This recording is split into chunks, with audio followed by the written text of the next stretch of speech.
Welcome to Learn and Talk English.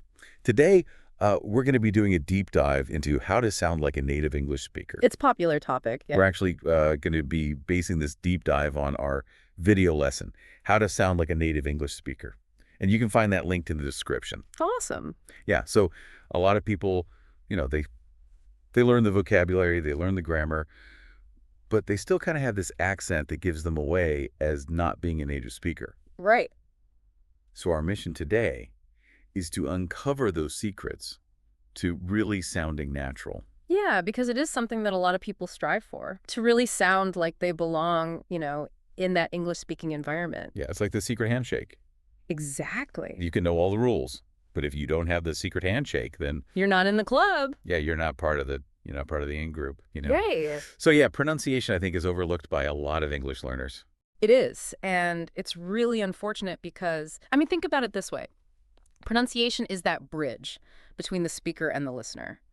If that bridge is shaky, it's going to be difficult to get your message across clearly and confidently. Yeah, okay, let's unpack this a little bit. Yeah. The video emphasizes, shaping sounds correctly. Yeah. It's fascinating to me because it's like there's this physicality to pronunciation. There is. It's not just, hearing the sounds, but your tongue has to be in a certain place. Yeah. Your lips have to be doing a certain thing. Absolutely. It's like learning a musical instrument. You need to train your muscles to produce the right notes. And with pronunciation, it's the same thing. You're training your tongue, your lips, even your breath to create those distinct English sounds. So the video suggests practicing in front of a mirror and recording ourselves.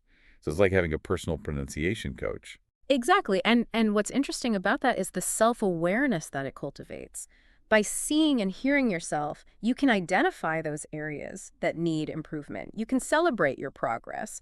And it turns practice into a much more objective and engaging experience. Yeah, and speaking of practice, interacting with native speakers was emphasized as being extremely valuable. Oh, absolutely. If Yeah. we connect this to the bigger picture, immersion is where the magic happens. You're absorbing the natural rhythm, the intonation, the slang that you just won't get from a textbook. It's like learning to swim. Yeah. You can read all of the books in the world about swimming, but until you get in the water, You're not going to learn. you're not going to really learn, Exactly. And when you are immersed in the language, you start to pick up on those subtle cues that textbooks often miss, like the way native speakers link words together, the stress patterns in sentences, even the slight variations in pronunciation based on context. Yeah, the video also encourages us to view corrections from native speakers as golden learning opportunities, rather than seeing it as like, oh, they're criticizing me. Right. It's a shift in mindset. Instead of seeing corrections as criticisms, we can view them as personalized lessons. Each correction brings us closer to sounding more natural and confident. Yeah, speaking of listening, the video stresses active listening, really tuning into the music of English. It stresses its intonation, its pace. It's like listening to a song. You not only pay attention to the lyrics, but you also pay attention to the melody, the rhythm, the emotion conveyed by the singer's voice. Similarly, with English, we need to tune into those elements to really grasp its nuances. Yeah, and we can do that through podcasts, through TV shows, through movies. All of these become like our language teachers. Absolutely. And what's fascinating is that this kind of passive immersion can actually rewire our brains to process the sounds of English more naturally. It's like training our ears to hear the language the way native speakers do. Here's something that I thought was interesting that the video recommended: studying mouth movements.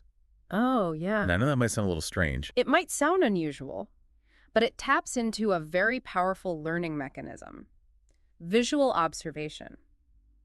By observing how native speakers shape their lips and tongues for different sounds, we can start to internalize those movements ourselves. It's like watching a slow-motion replay of a tennis serve. You can see all the little minute details Exactly. that go into making that powerful shot. And with mouth movements, we start to notice the precise coordination of the lips, tongue, and breath. That produce those distinct English sounds. Yeah, and the video gives a great example of this by contrasting the thought sound in think versus the D sound in drink. Right. And it's such a subtle difference in tongue placement, Yeah. but it completely changes the sound. Yeah, it's amazing how these small little adjustments can make a big difference. And on that note, the video also challenges this idea of a single native English accent. Right, because English is spoken in countless ways around the world, each with its unique beauty and nuances. So the video recommends choosing an accent model that aligns with your goals. So, for example, if you're working in an international environment, maybe a more neutral accent would be beneficial. It's about finding the right accent for your specific context. And it doesn't mean erasing your own accent entirely, but it's about developing the flexibility to adapt your pronunciation as needed. It's like adding more tools to your toolbox. Exactly. Yeah, so you can pull out the right tool for the right job. Exactly. And one technique that can be incredibly helpful for this is mimicry. The video explains that imitation is a natural way to learn language. Children learn their native languages by imitating their parents and caregivers. So they recommend picking a native English speaker that you admire. Could be an actor, a public speaker, even, a character from a TV show or a movie, and really study their speech patterns. Find your English idol. Yeah, your English idol. And use their speech as a model for your own. Now, it's not about mimicking perfectly, but it's about training your ear and your vocal muscles to reproduce those sounds more naturally. Exactly. And this brings us to two crucial elements of natural-sounding English: pace and contractions. Okay. The video points out that speaking too slowly or avoiding contractions can make someone sound less fluent. It's about finding that comfortable flow and rhythm. So contractions are like these little shortcuts Exactly. that we use to make our speech more fluid. I'm instead of I am, there instead of they are. These little shortcuts that make our speech flow more smoothly. And they just roll off the tongue so much easier It do. when you're speaking. Absolutely. And the video recommends also incorporating some slang and idioms. Yeah, a bit of slang can add color and personality to your speech, but it's important to be mindful of the context. Yeah, like what you might say with your friends. Might not be appropriate to say in a business meeting. Exactly. It's all about understanding the nuances of language and when to use certain expressions. Yeah, so it's not just knowing the words, but it's knowing like the culture behind the words. The unspoken rules, the subtle meanings that give language its richness and depth. Yeah, it's like unlocking the secret code Exactly. to really understanding and connecting with people you know. It's about moving beyond textbook English and into the realm of authentic communication. So we've covered a lot of ground here, from shaping sounds and active listening, to the importance of mimicry and using language that's appropriate for the context. Are you ready to delve even deeper into sounding like a native English speaker? Absolutely. We've only just scratched the surface. There's so much more to explore. Okay, great. Well, let's dive in. Let's talk about practice. The video really hammered this point home. Yeah, consistent practice is key, right? Absolutely. You're not going to get there overnight. You're not going to wake up one morning and suddenly sound like a native speaker. You got to put in the work. It's a journey. It's a journey. And the video encourages, make English a part of your daily life. So talk to yourself out loud, read out loud, sing along to English songs. Find those ways to integrate practice into your daily routine. Make it enjoyable. Make it a part of your life. And it doesn't have to feel like a chore, right? Right, it can be fun. It can be fun. Especially if you find activities that you enjoy. Exactly. And speaking of integrating the video, also encourages us to seek help from teachers, tutors, friends who are native speakers. Yeah, and that's something I think a lot of people struggle with.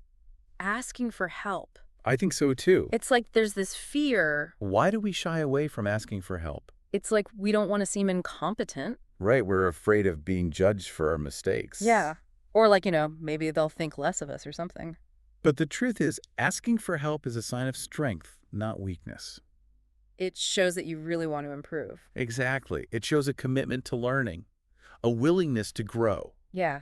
And, you can get feedback from others that can be really valuable because sometimes we don't even hear our own mistakes. Right, we need that outside perspective to pinpoint those areas that we might not even be aware of. Yeah, and the video emphasizes that, the ultimate goal isn't to completely erase your accent. That's a crucial point. It's not about losing our identity. It's about gaining flexibility and confidence in how we express ourselves in English. It's about having more tools in your toolbox. Yeah. You can speak in different ways depending on the situation. It's like broadening your communication skills, feeling more comfortable navigating different linguistic landscapes. I love that linguistic landscapes. That's a great way to put it. Thank you. Yeah, so you can kind of code switch. You can adapt to different situations. Yeah. Absolutely. And the video does a fantastic job of breaking down this process. Yeah. And making it feel achievable. Yeah, and one thing that really stood out to me was that connection between pronunciation and confidence. Oh, absolutely.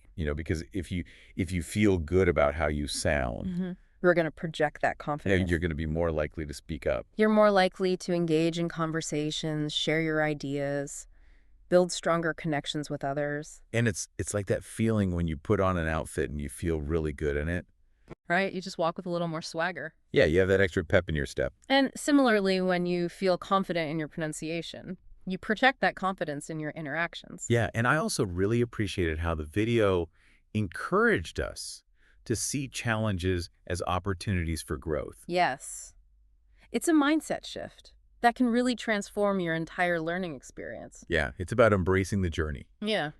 The ups and downs, the mistakes, the triumphs. It's all part of the process. Yeah, it's all part of it. And it's about, you know, seeing each step as a learning experience. That brings us closer to our goals. Absolutely. And you know that tip about studying mouth movements? It's pure gold. Oh, yeah. It's such a practical, hands-on approach to understanding the mechanics of pronunciation. It's like we get to see behind the curtain Exactly. and see how the sausage is made, so to speak. You know, by observing those subtle movements, we gain a deeper understanding of how sounds are produced and how we can replicate them ourselves. I'm definitely going to be using that tip myself. Me too. It's such a simple yet effective technique. It is. And it's a reminder that language learning can be fun. It can be engaging. It doesn't have to be this boring, chore. Right. It's about finding those moments of joy and discovery that make the learning process less like work and more like an adventure. Exactly. So we've delved into the importance of practice-seeking feedback, embracing challenges, and even studying mouth movements. What other nuggets of wisdom did the video offer? One final point that really resonated with me is this idea that true mastery of a language goes beyond simply sounding native. Yeah, you can sound like a native speaker. Yeah. But if you don't understand the culture, The context, Yeah. the unspoken rules the nuance, that give words their full meaning. then you're not really mastering the language. It's about connecting with people on a deeper level, appreciating the richness and nuances of their language and their way of life. It's about becoming a global citizen, embracing diversity and building bridges of understanding Beautifully said. through language. And this journey is a marathon, not a sprint. Right? You got to be patient with yourself Celebrate those small victories. and never lose sight of the joy of learning. And remember to have fun with it. Language learning should be a delightful experience, not a dreaded chore. Yeah, it's like, you're exploring this new world. Mm-hmm. And the more you explore it, the more you realize how much more there is to discover. And speaking of uncovering, the video reminds us that there are so many resources available to help us on this journey. Oh, yeah. You know, There are so many apps and websites and courses and language exchange partners and immersive travel experiences. immersive travel. Yeah, I mean, the possibilities are endless. Yeah, it's really amazing how much is out there now. And it's about, finding those tools and strategies Yeah. that work best for you and creating that personalized learning plan. Yeah, I think that's really important. What works for one person might not work for another. Exactly. So it's about finding what clicks for you. Right. And it's about staying motivated, finding ways to keep the learning process fresh and exciting. Yeah, because, motivation can come and go. It can. So it's important to have those things that kind of keep you going. Absolutely. And speaking of motivation, the video highlights a really important point, the connection between language learning and personal growth.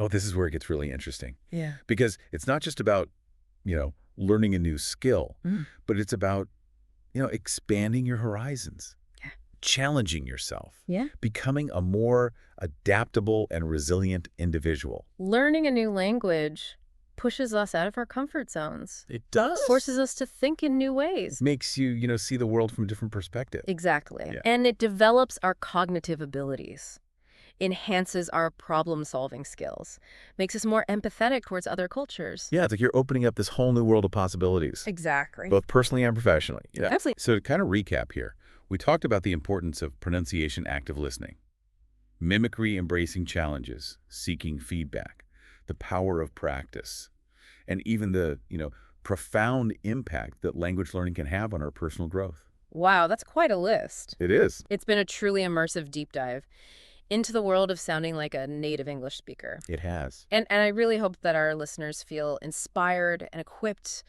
to continue their journey with renewed confidence and enthusiasm. Yeah, I think we've given them a lot to think about and a lot to work with. Absolutely. So one final thought that I want to leave our listeners with is this. Remember that the journey of language learning is continuous. It's not about reaching some destination.